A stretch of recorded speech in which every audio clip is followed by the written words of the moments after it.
Welcome to episode 14. The Beit HaLevi says, now that we clarified that hishtadlut, our work, our effort, is only a decree from above, and it really is unnecessary, but God decreed we have to, then our job is to put forth that effort, and after we put forth that effort, now we come back to our bitachon mindset.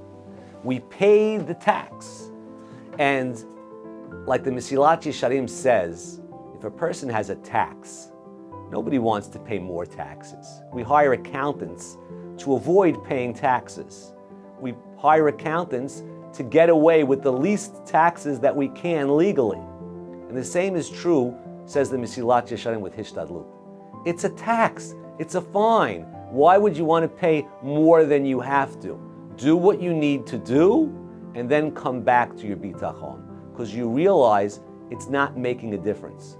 Chacham ben Sion Abbas Shaul brings a great mashal. He says, in order to get on a plane, you need a ticket. Why? Because that's the way it works. You need a ticket. You have a ticket, you get on the plane. You don't have a ticket, you don't get on the plane. Now, when you get on the plane takes off, it flies for thousands of miles, and you land at your destination. Did you need the ticket to get there? No, the plane got you there. Just the rule is, without a ticket, you can't get on the plane.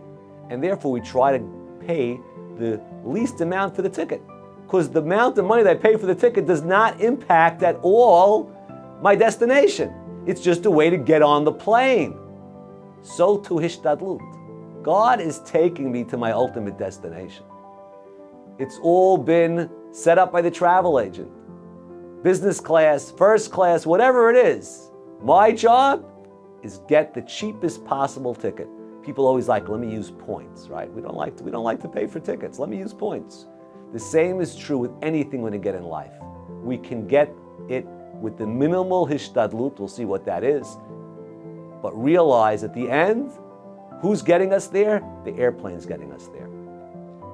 Rabbi Victor Miller brings a beautiful mashal. He says, once upon a time there was a man who was in prison, and life in prison is depressing. There's no meaning, there's no purpose. That's why today in prison they have them make license plates or do things like that. You want to do something. So this prison guard felt bad for the man, and he made a hole in his cell, and he put a pole in the hole, and he said, this pole is connected to a mill that's causing wheat to be ground to make flour for people to eat bread. And the man now has new meaning and purpose in life, and he's grinding away that wheat and producing flour for people to eat. After many years, he gets out of the cell and he sees that this pole was only connected to a stone. There was no mill. And says Rabbi Miller, that is what's going on in life. We're turning the wheel, but it's really not connected to anything. Ultimately, what makes everything happen is God's decree. Our job, to do our hishtadlut, but at the same time realize that it's really not making a difference. Have a wonderful day.